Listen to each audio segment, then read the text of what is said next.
Hello, everyone, and welcome to the Mike Armstrong podcast show. I'm joined this afternoon by Deb Morgan, who's a sexpert from Not A Rehearsal. How are you doing today, Deb? You okay? Yeah, I'm good, thanks, Mike. Okay, first question I've got to ask is, what's it like to be a sexpert? Well, it's not quite as exciting as it may sound. The definition of a sexpert is somebody that's got extensive knowledge of sex. And, yes, I have that knowledge. However, I focus more on creating healthy relationships for people. And sex is one of the reasons why a lot of people come and talk to me, simply because they think there's an issue with their sex life. It means the relationship is on the rocks. So I have very open and frank conversations about sex. I'm not afraid of having those conversations. But for the most part, it's just a symptom. There's usually an underlying reason why the sex drive or the sex life has given up. So yes, Sexpert sounds a lot more exciting than it really is. Yeah, fair enough, fair enough. And usually my first question, but that led me to that question really, introducing you as a sexpert. But usually my first question is about the lockdown and how it's impacted your business, and if you've done anything a little bit different during the lockdown. So Well, it has had quite a big impact because I initially started down this route in working with survivors of domestic abuse. So lockdown, as we're all aware by listening to the news and watching the news, there has been a massive increase in domestic abuse at this time. And when I decided not to focus on domestic abuse, obviously I help survivors of domestic abuse, but I chose to flip it so that I would say, I'm helping you to have healthy relationships. What I've discovered in lockdown is even people who have healthier relationships don't want to have conversations about their relationship when they're in close proximity with the person they want to talk about. And obviously, just as domestic abuse victims aren't having those conversations at the moment because they can't, it's too dangerous for them to do so. People who have issues in their relationship generally don't want to have that conversation within earshot. And that's just normal human behavior. None of us want to talk about someone with the prospect of being overheard talking about them. yeah, definitely. So that has that meant then that less people want to get in touch right now because they're in the vicinity of the people they want to chat about or find information about. So does that mean that you've got to sort of pivot your business a little bit to find other ways of engaging with those people while they're in that situation? Yes, what it's done, I mean, rather than sit back and think, oh, woe is me, I've not got the clients coming through the door. What I've done is just look at my business plan and say, okay, well, I plan to do that in September, that in October, let's bring it all forward. So I've done a lot of the background stuff. One of my plans was to launch an online coaching program, which is almost ready to go live. So I've been working on getting that done, getting the modules written for that. I've been speaking at various online events. I've got an event I'm speaking at on Thursday, for example, being interviewed on podcasts like this, and just getting out there networking so people at least know I'm there and that there is help available as and when the time is right for them to contact me. So it's not been wasted time, although it hasn't put the customers through the door. It's enabled me to really up the ante on my marketing efforts, if you like, and it's something we all need to do, as you know, in business. So it's not been time wasted. It's just meant I've had to change what I'm doing when. Okay, brilliant, brilliant. And so, what's the background? What did you used to do? What led you to becoming an expert? What gave you the confidence and the qualification, if you like, to be able to tackle quite a deep subject, or that sort of thing? How long have you got? I I got time. started off initially as a corporate PA for most of my life. So I worked in the corporate environment as a PA to chairman, chief execs, etc., and always felt that there was something more than just the buzz of the sale, if you like. And people, usually men, but women as well, who were at the very top of their game and were perceived as quite powerful, I always believed that there was some sort of sexual energy underneath it. And that was sort of in the background, and I never really pursued it. But I've got a personal history of abusive relationships, hence wanting to help survivors of domestic abuse. My first marriage was physically and sexually abusive. My second marriage was psychologically abusive. And then I went into a long-term relationship, which was economically abusive. So I pretty much ticked all the boxes in terms of the types of abusive relationships there were. And then, to become a cliche of a victim of domestic abuse, I ended up in the sex industry. And that really was a massive springboard for me. It was a major turning point in my life. Um, I'd got to the stage where I was going to take an overdose because I just was very much in victim mode. And I planned to take it. I was about to pour the drugs down my throat, and I stopped. I don't know what stopped me, but I stopped. And I thought, right, there's nothing else for it. You've got nothing else to give. Everything else has been beaten out of you, literally and metaphorically. You just as well sell what you've got. You know, I figured you're not that bad looking. You've got a fairly decent figure. Somebody's going to want it. And my self-esteem and self-worth were incredibly low at the time. So I just thought maybe I'd get a little bit of money to help me pay the rent that month. That was it. But what happened was I went into the industry out of choice, obviously necessity, but out of choice. So I wasn't forced into it. And I started asking lots of questions of clients there, because they weren't the sort of stereotypical clientele that the media would have to believe.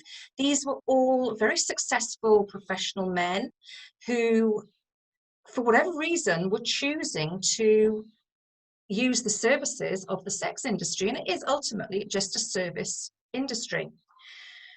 That led me to pursue a degree in psychology and counselling on the Open University. And I was really fortunate that my professor was and still is one of the world's leading experts on sexual desire and sexual energy. So I was then able to start asking a lot of the questions which had been formulating in my mind years before. And all of that combined, and I actually, at one point, I came out of the industry and thought, it's not, obviously isn't a career I wanted to pursue for a length of time. I went into the industry with an objective in mind. I came out of there as soon as I hit that objective, which was to pay my rent for a year and put some money aside to start my son's university fund. But ultimately, I came out of that and I thought, well, I've got nothing else to lose. I'm going to pursue my dream. And my childhood dream had been to be an actor. And I'd married my first husband when I'd been offered a place at RADA, and ended up didn't take in that place because I got married and thought I can't leave my childhood sweetheart at home for 3 years while I go and pursue my dream. Things might have been very different because I would have been in the same peer group as David Tennant and Olivia Colman. So who knows what could have happened then. However, I maintain that the time I spent within the sex industry was the biggest Oscar-winning performance of anybody's life. But I learned a lot from it. So that then, combined with my psychology degree, gave me the background and the knowledge to really be able to do something with it. And my psychology degree incorporated counselling as well. And I recognised very early on within that module that counselling wasn't for me. I'm not somebody that likes to look back. I like to pick the lessons that you've learned, but use that to drive forward. So I recognised that coaching was more what I wanted to do, about using the past to inform our future, not define our future. And so that's where really I ended up where I am now. And I started looking around thinking, well, you know, I want to do this because I didn't want it to be sleazy. I talk about sex a lot, but it doesn't have to be sleazy. And it's something I learned from the industry, was that I was very different to a lot of the other girls working, because if clients didn't pay, they didn't get to see, touch, feel anything until that payment had been made. So I was a bit of an anomaly because, you know, I didn't have pictures of myself all over the place. I wouldn't do that. So I had principles even then. And I got to the stage, I thought, you know what, I've seen various sexperts out there and all of their marketing is full of pictures of very, you know, not leaving an awful lot to the imagination, put it that way. And I thought, I don't want to be like that, because sex doesn't have to be sleazy. And that's why there's so much shame and such a taboo around it, because we are led to believe by the media that it's not a good thing. It's bad, it's sleazy, it's naughty. And anybody that has any form of sexual desire or lust is obviously got a problem. So I wanted to change that. And I thought, hold on a minute, relationships, 9 times out of 10, they are started through lust, that physical attraction. You can really connect with somebody mentally and emotionally, but if that physical attraction isn't there, you don't have the relationship. So I thought, let's look at this. Let's look at normal women who are at the top of their career, but they get to a point where maybe the kids have left home or about to leave home, and they think, oh my God, who am I now? I've stopped being mum. My partner and I don't have the kids at home to distract us, but we've forgotten what it's like to be a couple. And the only time I get a buzz is when I'm achieving in the workplace. So I looked at how, again, the sexual energy behind that. They were getting their sexual kicks almost from the workplace. So it was about putting all of that together and letting people know, women and men, because I do work with men as well, but I work mainly with women. It was just letting them know that it's okay to have these desires. They're not unusual. And at any stage of your life, sex is normal. At 40, you're not going to have the same sex you were having at 20. At 60, it's going to be different again. But, everybody has sex. But we seem to think that if we're not having the rampant sex we were having in our sort of late teens, early 20s, there's something wrong with us. And there's not. And a lot of the time, it's helping people understand that. And a lot of the issues that arise with couple sex lives, that certainly the couples that I've spoken to, or the women and men I've spoken to individually, it often comes around the sort of 40 to 50 age group, maybe 55, where women's bodies are changing significantly as they go through the menopause. Their hormones are changing, their bodies are changing. Men's bodies change as well, but not quite as drastically as women's. And they start feeling there's something wrong with them because they can't have the same sex life they used to. And it's about enabling them to have the conversations around that and say, well, look, this isn't working for me. How about this? How about that? But it's also as well, because the changes in their body. Think about teenagers when, they're going through puberty and all of the changes going on, and their self-worth, their self-esteem goes through the floor. And the same thing happens at a different level when you get into those later stages in life. So it's about recognizing that and saying, actually, maybe I just need to work on my self-esteem here. And I do a lot of work around that. So there's an awful lot that goes into that Sexpert package. It's not just sex, but it certainly enables people to remember me when I say, hi, I'm Deb Morgan and I'm a Sexpert. They say, what? So it's a good conversation starter. Yes, definitely. From a marketing point of view, it's great. But yeah, I would imagine, a lot of the symptoms are either, like you say, change, so understanding and dealing with change, or tiredness, which can also be a massive symptom, or Absolutely. other than that, sometimes confidence or lack of confidence, and therefore lack of communication as well, in explaining those things to each other in a partnership. And therefore, maybe not having things done the way you want them to be done, and therefore avoiding them. That's it. And of course, that then all adds up. It's the compound effect. Couples just stop talking, they, stop communicating, and they think that's it. That's our relationship. It's over. I've given 20 years to this relationship, or however long it may be, but now it's over. And nobody wants to start again. That's daunting in itself. And I work with people who've gone through divorce, who are starting again, and just helping them build the confidence. As you say, it's a lot about confidence. Excuse me. Sorry, I've been talking too much. That's all right. I'll give you a bit of a break by telling you a little bit about something which I do, which may be complementary in a way. Okay. I do a happiness. I've got a happiness formula, which is a daily formula of things that you can do on a daily basis to make you the happiest you that you can be. Mm-hmm. And obviously that would tie in as well with people sometimes who, sometimes they're feeling low on confidence, etc. That might be affecting their sex life, if you like, and Yeah. their libido, if you like. If you don't feel happy, you don't feel, into it, Hmm. etc. So, I've got a formula which is 8 hours sleep a day, uh, Yeah. 1 30-minute meditation or mindfulness, um, looking after your ability to perform, and that's in life, not in the bedroom, but it's all interconnected.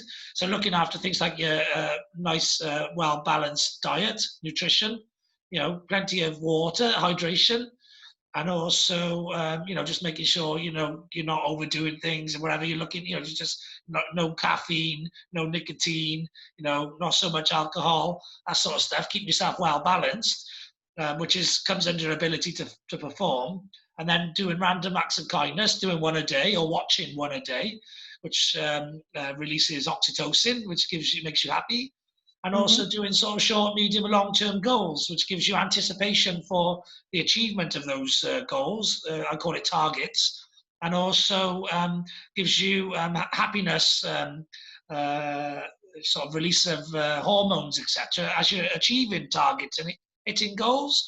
So if you've got daily targets and daily goals and you're achieving them and hitting them, they all can add towards your happiness. So basically, I call it SMART, which is sleep, Hmm. meditation, ability to perform, random acts of kindness, and targets. And basically, I believe if people do those things on a day-to-day basis, they'll be happier than they are now not doing them. Absolutely. Yeah, and And yeah, it ultimately, all ties in. yeah, there's chemistry, biology, and physics, science involved in that formula, on Hmm. making you the happiest you that you can be. And I believe that if people are happy, it's just like when the sun's shining, that's often makes people happy, and that can also make people fruity. It's when Exactly. people get a bit excited, they like the touch, the skin's on show, all that sort of thing. And I think so. So there's quite a good tie in there between what I do, which is making people happy, and then what you do, which is when people are happy, they're more likely to open up and connect with each other, and more Hmm. likely to improve their sex life and their communication in life and their relationship in general, which all goes to have that knock-on effect of them being in a better, happier relationship. Exactly. And you've just said it, it's about being happy. And when people are happy in their sex lives, you do get that little buzz, that little frisson. And that's when you're more, you give more to other people. You'll give a compliment to somebody you've never met before. You might tip a bit more in a restaurant, but you smile more. So you don't snap the same in the workplace as you might otherwise. You have more patience. So it does make a massive difference. And we're just so conditioned to think that any thoughts of sex and sexual desire are bad Yeah. that we tend to try and um, chastise ourselves almost. We self-judge and think, oh, I can't say things like that. I can't do that. I can't show that I'm really happy because I've got a hot date tonight with my husband or whatever it might be.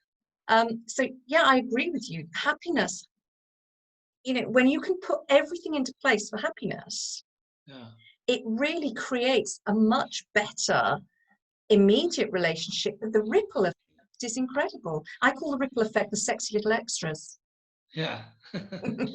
Yeah, well, definitely. I myself have been sort of the reason I come up with the formula is because I was living it in lockdown, if you like. I was going through that formula. A big one for me was I was exercising regularly. That comes under the Yeah. ability to perform as well. Yeah. And if for me, I've always prioritized building my business more than building my own health, if you like, my own Hmm. performance in my own Hmm. in life. What I had a sudden realization, really, because of lockdown, I had extra time on my hands, and because there was a killer virus out there, I thought, well, if there's not a time to get fit now, when is a time to get fit? You know, Exactly. you want to be as healthy as you can for this sort of That's it. situation. And then what I've realized is I've got to 42 years old, and what I've realized is I really like exercise. I used to be a physical kid, out all the time. I got a lot of energy, and so what I realized is actually that's when I'm happiest, is when I'm exercising and I'm doing all that other healthy stuff at the same time as doing your meditation and getting your good sleep in and all of that sort of Hmm. stuff. And I believe now I see exercise as part of work. I see it as part of Yes. success. It's intertwined, and I think the people, the clients that you're working with, if they understand, if they can be the happiest them they can be and deal with all of those situations that's going on in their life, and they can deal with, their confidence and their tiredness and all of these symptoms, if you like, that cause them to not be so into each other and not to be so into the relationship. If they sort all those things out, then they'll have a healthier sex life, a healthier, happier relationship, and a better, more fulfilled life. Exactly. It's about balance, isn't it? Everything we learn across the board, it's about balance. And you can do pretty much anything you want to do if you keep it in moderation, keep it in balance. Actually, you end up feeling really healthy. And like you say, with exercising in lockdown, you feel better about yourself because you're exercising. Your body starts to feel a bit more toned, so you feel more desirable. If you're looking after your diet, because we're very aware, and I've spoken to lots of people who say, oh, well, I'm just eating loads of cakes and chocolate in lockdown and it's through boredom. Yeah. If you find something else to do and look after your diet, then actually, that makes you feel good as well, because you're putting good things into your body, you're nurturing yourself. And it's something I use an acronym called KINKY. And I ask people, how kinky are you in your relationship? And I'm not talking about sort of sex industry type kink. I'm talking about kindness, interest, nurturing, keen, and bringing yourself to the relationship. So, in terms of looking after diet, you're nurturing yourself, you're nurturing others. Yeah. And it makes such a difference.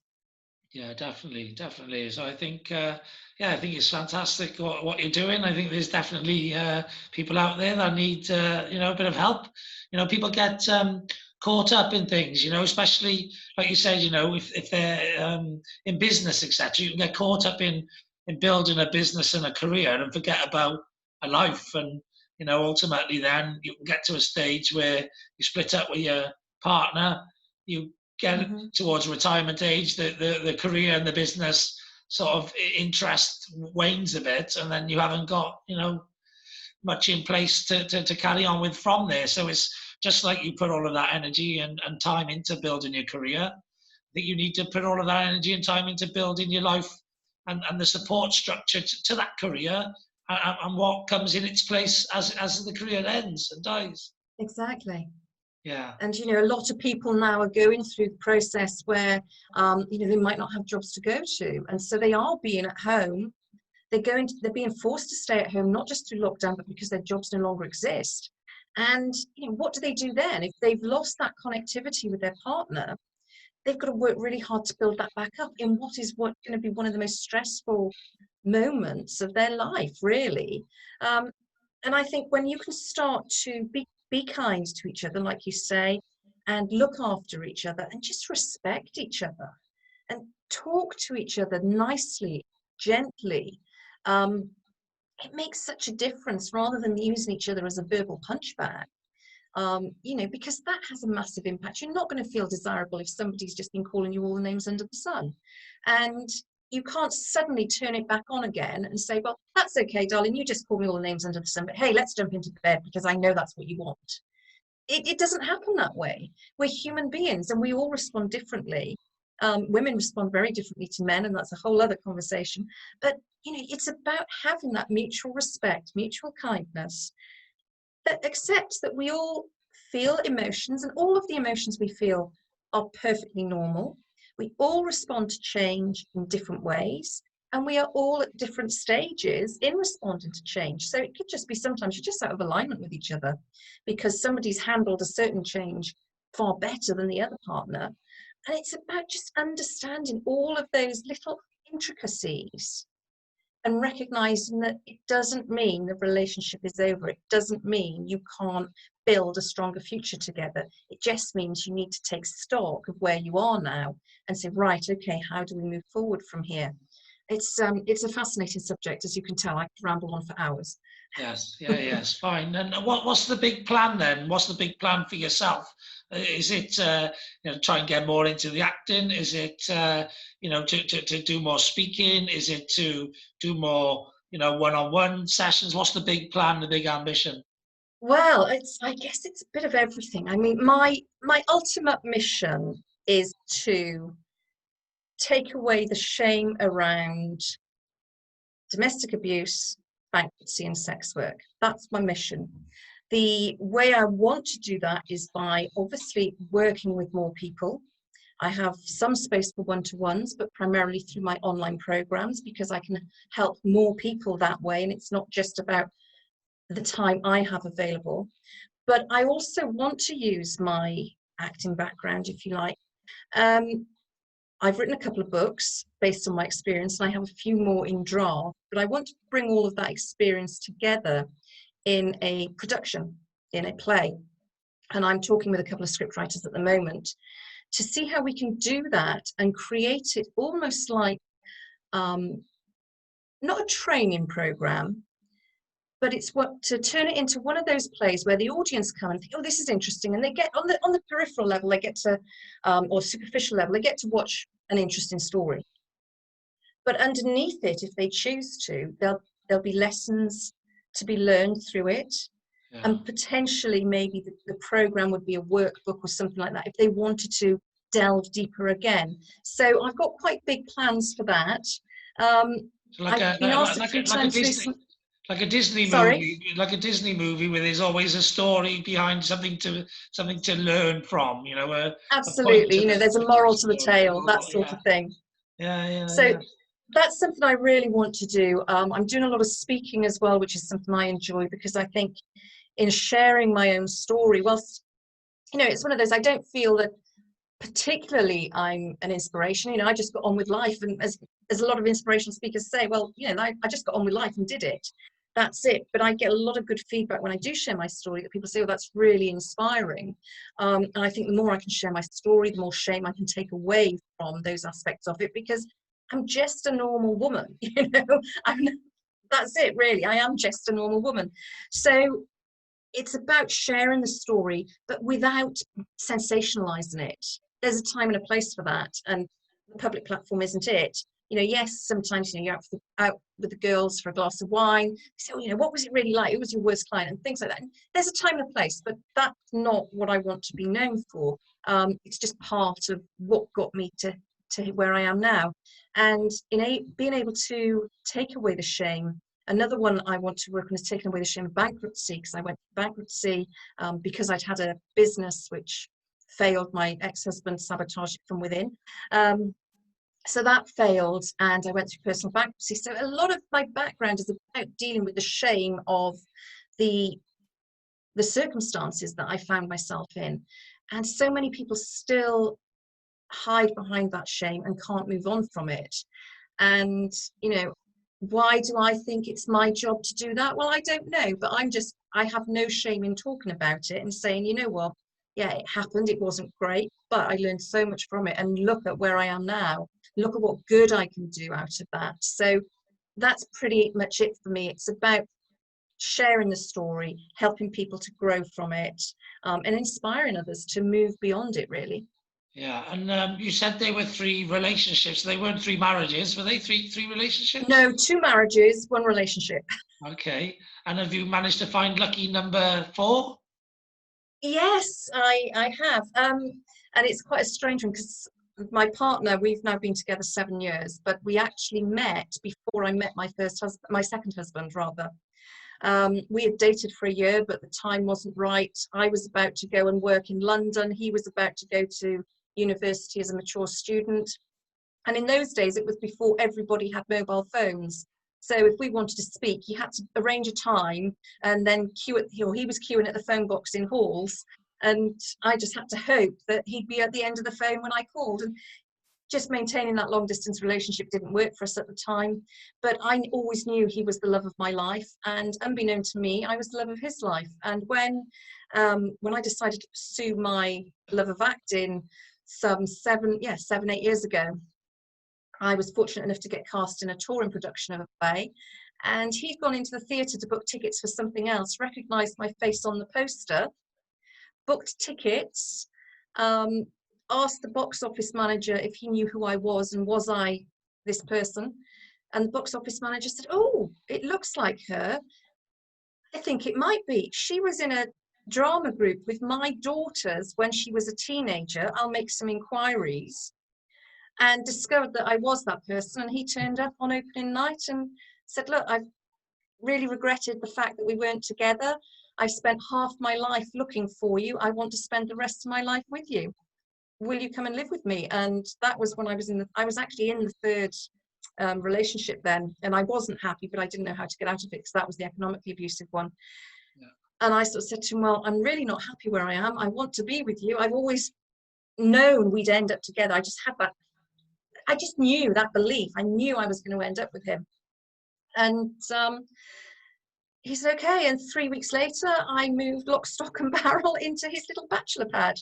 And 7 years down the line, we're now in a nice little house and a nice garden and everything else. My son lives with us because I'd also had a 10-year legal battle to be the resident parent for my son. That's another story.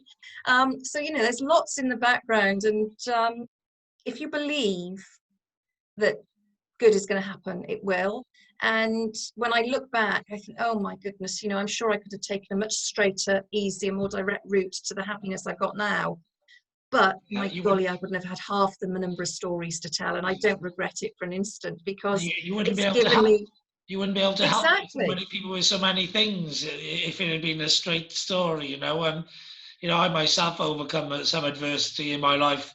You know, nothing bad happened to me really in my life until I was about 35, something like that. Mm-hmm. You know. So you know, but now I'm a much more rounded character for having something bad happen to you that you got to overcome than you are when everything's just going rosy, like, you know. Absolutely. And I think it does make you more grateful. And I know everybody's all practice your gratitude every day, but when you've been through adversity and you've come out the other side, you are grateful for small mercies, as my mother would say. You know, and all that time, although that was going on, still, you know, I was alive. Yeah. You know, lots of people don't have that. And Yeah. then when you look around and say, well, I've got a roof over my head, I've got food in my stomach, I've got a good network of friends. And gradually, you know, that increases. And the more grateful you are to what you have or for what you've got, then the more you bring in because you've got that positive energy. Yeah, definitely. And well, I'll ask one more thing, and then we'll leave it there because I got another one after this.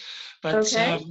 acting, obviously, you know, that's been massively affected during this time as well. Is there anything Mm-hmm. for you upcoming or on the horizon, or and what's your Not at the thoughts on? moment. I mean, I'm a member of Equity. I'm a member of Spotlight. Jobs are out there, so it's one of those. I've always tried to do at least one job per year to keep it a bit current.